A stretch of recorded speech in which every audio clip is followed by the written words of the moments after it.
E nós falaremos mais sobre a cruz à medida que continuamos.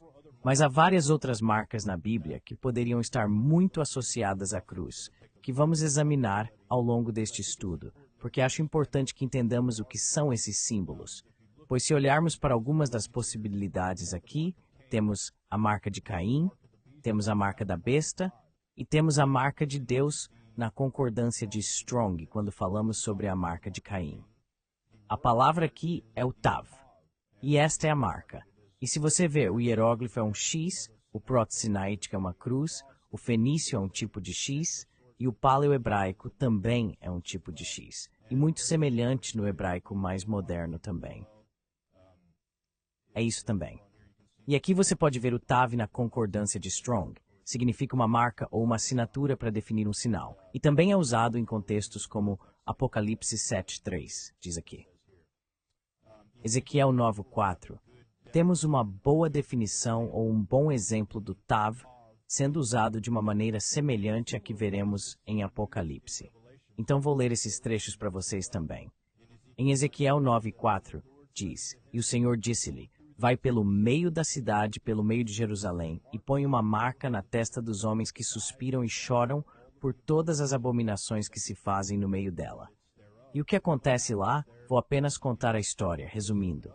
Há esses homens, há esse homem de branco com uma caneta que ele tem, e todos eles têm armas. E ele diz ao homem de branco para ir e marcar todas as pessoas que choram pelas abominações que acontecem na cidade. Todos os que estão marcados estão seguros do que vem depois. E o que vem depois são os homens entrando na cidade e matando cada pessoa que não tem essa marca.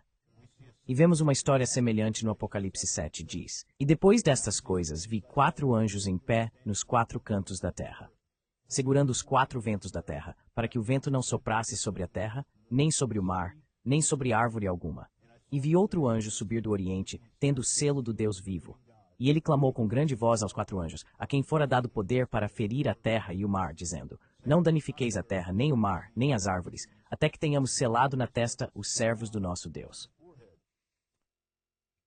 Apocalipse 9, temos a marca, e na verdade a mesma marca, e isso também fala sobre. Então diz: E da fumaça saíram gafanhotos sobre a terra, e foi-lhes dado poder, como os escorpiões da terra têm poder. E foi-lhes ordenado que não fizessem dano à erva da terra, nem a coisa verde alguma, nem a árvore alguma, mas somente aos homens que não têm o selo de Deus nas suas testas. E a Bíblia, o selo de Deus, é mais mencionado no Apocalipse. Não vou entrar em todos os detalhes disso, porque David, na verdade, fez um programa sobre os 144.000 antes de entrar mais detalhadamente nisso, mas o fato é que temos um selo semelhante sendo colocado sobre as pessoas para proteção agora. Quando as pessoas pensam na marca de Caim, elas pensam: oh, isso é uma coisa ruim ter a marca de Caim. Mas quando você realmente pensa sobre isso foi, na verdade, a melhor coisa que aconteceu a Caim em sua jornada até aqui. E temos outro sinal também, que é contrário a estes sinais, que é mencionado em Apocalipse 13 sobre o sinal da besta. E muitas pessoas afirmam que talvez o sinal da besta tenha a ver com o sinal de Caim. E não estou 100% certo ainda, mas sei disso, que a pessoa, Caim, que recebeu esse sinal foi dada proteção. E então, quando olhamos para Gênesis 4, diz assim: E Caim disse ao Senhor: Meu castigo é maior do que posso suportar. E para aqueles de vocês que não leram esta história ou não conhecem esta história, Caim e Abel foram os primeiros descendentes de Adão e Eva. Caim era o irmão de Abel. E Caim matou seu irmão Abel porque seu sacrifício não agradou a Deus. E em vez de apenas melhorar seu sacrifício e fazer o que Deus exigia, ele matou seu irmão. E assim o Senhor o puniu. Ele lhe disse que ele andaria pela terra. E no versículo 14, Eis que me expulsaste do dia da face da terra. E da tua face serei escondido. E serei um fugitivo e um vagabundo na terra. E acontecerá que todo aquele que me encontrar me matará.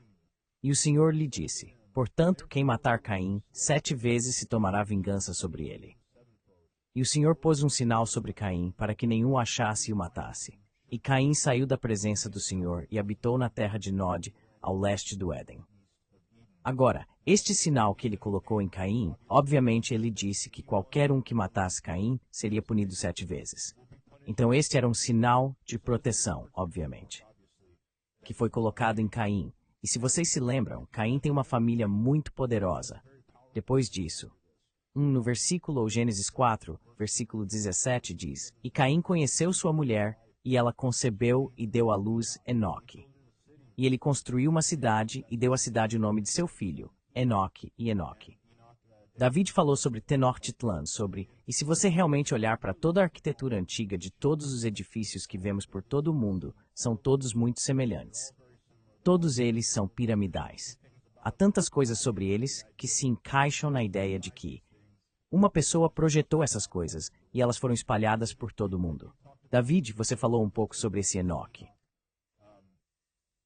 Fale um pouco mais sobre ele para o público, caso não tenham assistido à transmissão da semana passada. Bem, a Bíblia diz, como a Escritura aqui menciona, que Caim construiu uma cidade e deu o nome de seu filho a ela, Enoque.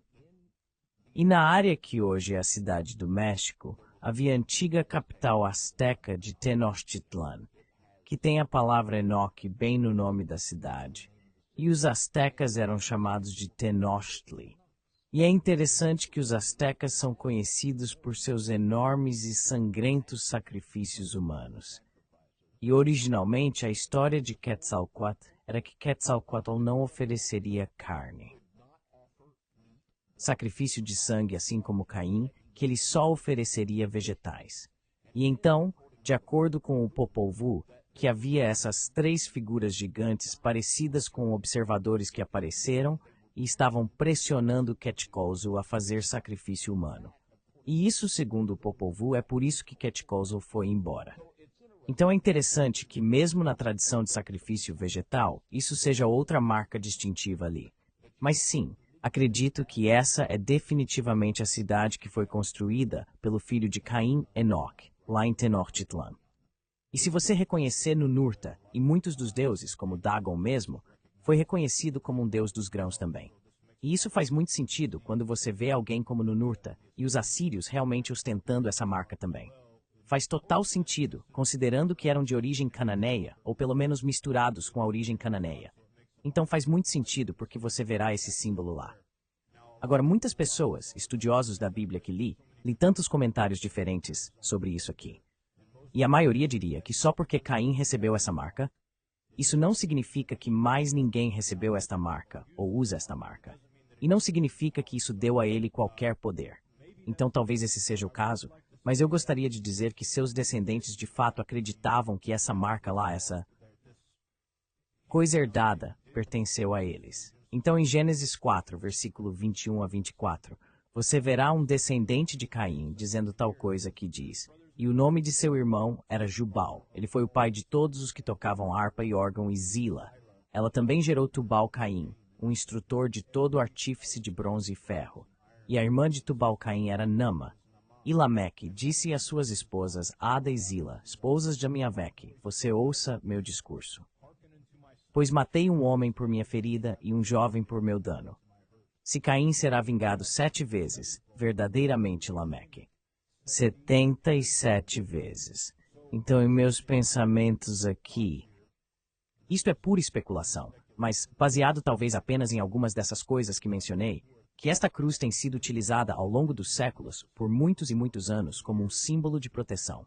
E de fato, quando você vê a cruz vermelha e as unidades da suástica vermelha e as coisas que estão por aí com esta cruz, eles são considerados alguém contra quem você não deveria realmente ir. De fato, há o Código de Nuremberg contra ir contra pessoas que portam esse símbolo. Então é realmente interessante quando você olha para isso dessa forma e vê como isso se desenrola ao longo do tempo. O período de tempo. E então, assim como aqui vou mostrar novamente Nurta, o deus da agricultura, caça e guerra. Isso teria sido muito semelhante ao que David está falando, como eles ofereciam sacrifícios de cereais e por que era tão importante.